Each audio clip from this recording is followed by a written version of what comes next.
जय हिंद दोस्तों। हम पढ़ेंगे पुलिस एक्ट सीरीज में नेक्स्ट पार्ट को। सेक्शन 8 जो है प्रमाण पत्र के बारे में बताता है। किसके प्रमाण पत्र के बारे में? सबऑर्डिनेट रैंक के ऑफिसर्स के प्रमाण पत्र के बारे में बताता है कि सेक्शन 4 के अंतर्गत वर्णित जो पुलिस अधिकारी आते हैं उनको प्रमाण पत्र की आवश्यकता नहीं होती है। कौन कौन से अधिकारी सेक्शन 4 के अंदर वर्णित है? Director general, inspector general, deputy director general, deputy inspector general, assistant inspector general, assistant director general. ये जो अधिकारी हैं ये गेस्टेड ऑफिसर की श्रेणी में आते हैं, इसलिए इनको प्रमाण पत्र की आवश्यकता नहीं होती।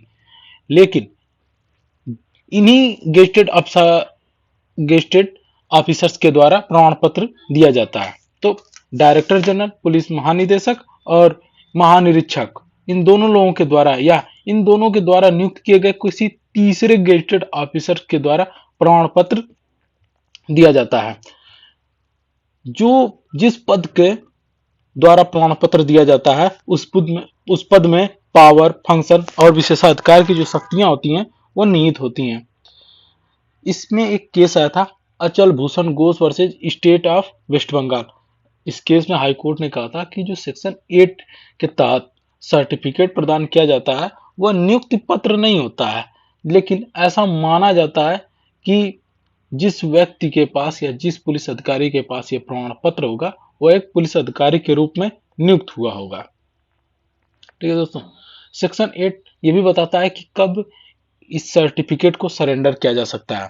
तो जब कोई भी प्रमाण पत्र धारण ऑफिसर पद से मुक्त कर दिया जाए तो उसको तुरंत सरेंडर कर देना चाहिए, क्योंकि उसका जो प्रमाण पत्र होता है वो क्या हो जाता है, इनइफेक्टिव हो जाता है। आफ्टर सस्पेंशन अगर प्रमाण पत्र को तत्काल किसी सक्षम अधिकारी के समक्ष सरेंडर नहीं किया गया और इन दशा में अगर वो इन कार्यों करने में फेल हो जाता है तो सेक्शन 28 के तहत दंडनीय होगा। देखिए, सेक्शन 8 ये भी बताता है कि यदि किसी पुलिस अधिकारी को पद से हटा दिया जाता है तो उसे प्रमाण पत्र सरेंडर करने की आवश्यकता नहीं है। ऐसे अधिकारी की शक्ति के कार्य और विशेषाधिकार उसके कारावास की अवधि के समय निलंबित रहा करेंगे। ठीक है, लेकिन वह उन्हीं जिम्मेदारियों, अनुशासन, दंड और उन्हीं अधिकारियों के अधीन होता है जैसा कि वो निलंबन से पूर्व हुआ करता है। अच्छा, इसमें एक केस आया था सेक्शन 9 जो है वो बताता है पुलिस ऑफिसर के त्यागपत्र के इस्तीफे के बारे में कि किन में कब पुलिस अधिकारी का इस्तीफा मंजूर किया जा सकता है। तो दो परिस्थितियों में है जिसमें इस्तीफा दिया जाता है। पहला, अगर सुपरिटेंडेंट या किसी अन्य सक्षम अधिकारी के द्वारा यह लिखित में दे दिया गया है किसी पुलिस ऑफिसर को कि भैया आप अनफिट हो गए हो। ठीक है, तो या फिर अगर पुलिस अधिकारी को स्वयं देना है तो वह 2 मंथ की नोटिस के साथ दे देगा और अपने सुपीरियर अधिकारी को देगा। और उसको अलाउ कौन करेगा? डिस्ट्रिक्ट सुपरिटेंडेंट या डिस्ट्रिक्ट सुपरिटेंडेंट से एबव लेवल का अधिकारी इसको अलाउ कर देगा। तब ये माना जाएगा कि उसको इस्तीफा मंजूर कर लिया गया है। एक इसमें केस आया था Satyapal Kabra versus DIG police UP. इसमें कहा गया था भारतीय संविधान के अनुच्छेद 309 के तहत राज्य सरकार जो है ऐसे नियम कानून बना सकती है। ठीक है, तो जो सेक्शन 9 के तहत बताया गया ना, केवल 2 अधिकारियों के द्वारा दिया जाएगा, 2 परिस्थितियों में दिया जाएगा और इन परिस्थितियों के बगैर दिया जाएगा तो क्या होगा, वो वैलिड रीजन नहीं होगा, उसको वाइड मान लिया जाएगा। तो इसमें इसी बात को चैलेंज किया गया था। ये बताता है कि सेक्शन 9 जो है पुलिस एक्ट का, वो जो बैन लगाता है त्यागपत्र के ऊपर वो वैलिड है ना कि वाइड है। अगर कोई भी व्यक्ति जो कि सेक्शन 9 के नियमों का वायलेशन करता है तो सेक्शन 29 के तहत दंडनीय होगा। मैंने आपको बताया था सेक्शन 7, सेक्शन 28 एंड सेक्शन 29। ये क्या है, इसमें दंड के प्रावधान दिए गए हैं कि किन किन परिस्थितियों में कब कब दंड दिया जाएगा। विभागीय दंड या जुडिशियल मजिस्ट्रेट के सामने आप जब कन्विक्टेड घोषित हो जाते हैं तब दंड। ठीक है, सेक्शन 10 बताता है कि पुलिस अधिकारी किसी अन्य कार्य में इंगेज नहीं होगा। अगर वो इंगेज होगा या नियोजित होगा कहीं अन्य कार्य करने के लिए तो उसके लिए उसको सबसे पहले डायरेक्टर जनरल ऑफ पुलिस का रिटेन अनुमति की आवश्यकता है कि भैया उनको लिखित में अगर अनुमति प्रदान की जाए तभी वो अदर देन ड्यूटी के तहत अलग कार्यों में नियोजित हो सकेगा। दोस्तों हमने आपको बताया कि सेक्शन 6 और सेक्शन 11 जो है वो रिपील्ड हो चुका है। जो जो सेक्शन रिपील्ड हो गए हैं मैं उनको आगे भी बताते चलूंगा। आगे भी कई ऐसे सेक्शन हैं जिनको रिपील्ड कर दिया गया है। फिलहाल अभी देखते हैं सेक्शन 12 को, जिसमें इंस्पेक्टर जनरल की शक्तियों के बारे में बताया गया था। मैंने आपको सेक्शन 29 जब पढ़ा रहा था प्रीवियस सीरीज में पनिशमेंट में, उसमें भी बताया था कि सेक्शन 12 जो है वह पुलिस के वरिष्ठ पदों को पावर देता है, शक्ति प्रदान देता है कि वह नियम कायदे कानून बना सकते हैं, लेकिन उसके पहले उनको क्या है कि स्टेट गवर्नमेंट का अप्रूवल लेना जरूरी होता है। अच्छा, सेक्शन 29 में बताया गया है कि उपेक्षा पूर्वक कार्यों के लिए दंड। तो कोई व्यक्ति अगर सेक्शन 12 के तहत बनाए गए नियमों को मना कर देता है या उसका उल्लंघन करता है तो सेक्शन 29 के तहत दंडनीय होगा। ठीक है, जिसमें 3 माह की सैलरी है, 3 माह का पनिशमेंट है। ठीक है, इस तरह के प्रोविजन दिए गए हैं जो कि मैंने आपको प्रीवियस वीडियो के अंतर्गत पढ़ाया है। अब सेक्शन 13 बताता है कि कोई व्यक्ति व्यक्तिगत खर्चे पर अतिरिक्त पुलिस बलों की नियुक्ति करा सकता है। अतिरिक्त पुलिस बल की नियुक्ति होगी, लेकिन किसके निर्देशन पर? डिस्ट्रिक्ट मजिस्ट्रेट के निर्देशन पर। और कोई व्यक्ति, अच्छा अब ये बात आ गई कि भैया हम कराएंगे लेकिन हम एप्लीकेशन कहाँ देंगे? तो एप्लीकेशन वो कहाँ देगा? किसी भी व्यक्ति जो अप्लीकांट होगा वो ऐसा application director general, inspector general, deputy director general, deputy inspector general, assistant director, assistant inspector general और डिस्ट्रिक्ट सुपरिटेंडेंट। भैया ये जो सीरीज दी गई है या जो हायरार्की दी गई है ये 1984 से पूर्व की हायरार्की है। मैंने आपको प्रीवियस वीडियो में बताया था हायरार्की, देखिए उसका यूज पड़ेगा हम लोगों को। तो डिस्ट्रिक्ट सुपरिटेंडेंट या डिस्ट्रिक्ट सुपरिटेंडेंट से एबव लेवल के जो ऑफिसर होते हैं उनके समक्ष एप्लीकांट अपना एप्लीकेशन प्रस्तुत करेगा और उसके बाद ये एप्लीकेशन कहाँ जाएगा? डीएम साहब के पास जाएगा और डीएम साहब जांच करेंगे। उसके बाद उनका जो सामान्य निर्देशन होगा कि इस एरिया में, इस क्षेत्र में पुलिस बल की नियुक्ति की जाए, हाँ या ना। अगर कह देते हैं हाँ, तब जो अधिकारी हैं वो पुलिस बल की नियुक्ति कर सकेंगे। और ये नियुक्ति क्यों की जाएगी? उस एरिया की परिशांति के लिए, उस क्षेत्र की परिशांति के लिए। ठीक है, और वहां जो पुलिस बल की नियुक्ति की जाएगी वो किसके अधीन रहेगी? डिस्ट्रिक्ट सुपरिटेंडेंट ऑफ पुलिस के अधीन रहेगी। जैसे अन्य पुलिस बल जो होते हैं जो जिले में नियुक्त होते हैं वह पुलिस अधीक्षक की बातों को मानने के लिए बाध्य होते हैं। ठीक अतिरिक्त पुलिस बल भी पुलिस अधीक्षक की बातों को मानने के लिए बाध्य होगा। अच्छा, अतिरिक्त पुलिस बल आएगा तो उनके रहने का, उनका खान पीन का खर्चा आएगा। तो उस खर्चे का बर्डन किसके ऊपर रहेगा? जो अप्लीकांट होगा उसके ऊपर इस खर्चे का बर्डन डाला जाएगा। ठीक है, अप्लीकांट क्या कर सकता है? विड्रॉ कर सकता है, 1 मंथ की नोटिस दे सकता है डिस्ट्रिक्ट मजिस्ट्रेट को कि भैया अब बस, अब जो है इस एरिया में शांति व्यवस्था बनी है। तो 1 मंथ के नोटिस के बाद, उसके बाद अगर अतिरिक्त पुलिस बलों की नियुक्ति होती है तो वह उस खर्चे से मुक्त हो जाएगा।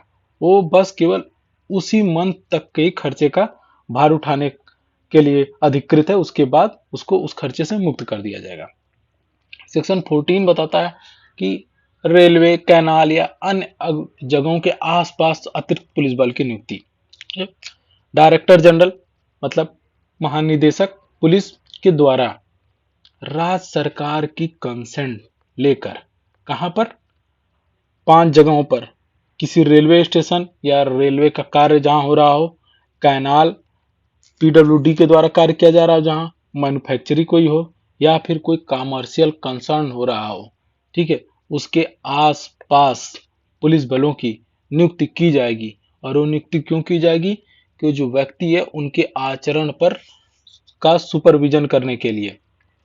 देखिए दोस्तों होता क्या है, जैसे कभी कभार किसी एरिया में कोई कार्य किया जा रहा है, मान लीजिए यहाँ से रेलवे लाइन गुजरने वाली है, इसके आसपास के लोगों का विरोध हो रहा है।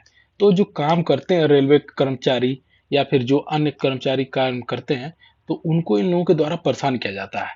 तो उस परेशानी को से दूर करने के लिए या उनको इस परेशानी ना हो पाए ठीक है, उसके लिए अतिरिक्त पुलिस बल की यहाँ नियुक्ति कर दी जाएगी। ये इनकी रक्षा करेंगे, इनके देख रेख करेंगे। ठीक है, उसके लिए किसको, डीजी साहब स्टेट गवर्नमेंट की कंसेंट लेते हुए कर सकते हैं। अब ये जो अतिरिक्त पुलिस बल की नियुक्ति होगी तो इसका खर्चा कौन उठाएगा? तो इसका खर्चा वही इंस्टीट्यूशन उठाएगा जो कि वर्क कर रहा हो।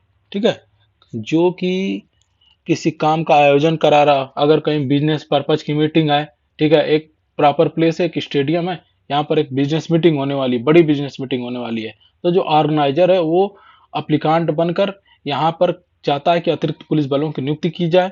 ठीक है, तो वो जो ऑर्गेनाइजर है उसी के द्वारा उनके जो भी खर्च आएगा अतिरिक्त पुलिस बल का, उसको बर्डन किया जाएगा। ठीक है, अब 15 कहता है कि किसी भी एरिया पर क्षेत्र को डेंजर जोन में घोषित करने के बाद वहां पर अतिरिक्त पुलिस बलों की नियुक्ति। स्टेट गवर्नमेंट के पास पावर है कि वह किसी भी एरिया को डिस्टर्ब या डेंजर एरिया घोषित कर दे। सुने ना, दंगा हो जाता है, आगजनी हो जाती है, तो वहां पर उसको पुलिस कुछ दिनों के लिए, जो राज्य सरकार है, वह डेंजर एरिया घोषित कर देती है, डिस्टर्ब एरिया घोषित कर देती है।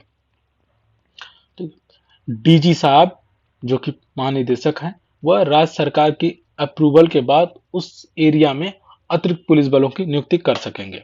और अतिरिक्त पुलिस बल आएगी तो उसका बर्डन होगा, उसका खर्चा बैठेगा, तो उसका खर्चा वहां के निवासियों के द्वारा वसूल किया जाएगा। ठीक है, ले और वहां के निवासियों से जो खर्चा वसूल किया जाएगा, तो उस खर्चे का जो वितरण होगा वो डिस्ट्रिक्ट मजिस्ट्रेट साहब बनाएंगे, लेकिन ऐसे नहीं बना देंगे, वहां के निवासियों के इनकम ऑफ सोर्स को देख के बनाएंगे। जैसे अगर वहाँ बिजनेस क्लास के ऑफिसर हैं तो उसका खर्च अलग बनेगा, वहाँ का जो चार्ज अलग बनेगा। अगर किसान हैं, आदिवासी हैं, तो वहाँ का खर्च अलग बनेगा, क्योंकि उनके इनकम ऑफ सोर्स को देखकर बनाया जाएगा। ठीक है, उस एरिया के। अब लेकिन स्टेट गवर्नमेंट किसी व्यक्ति को या किसी क्लास या किसी ग्रुप को भी कह सकती है कि आप इस श्रेणी के हैं या आप इस ये व्यक्ति हैं, तो आपको इस खर्च का भार उठाने से छूट दिया जाता है।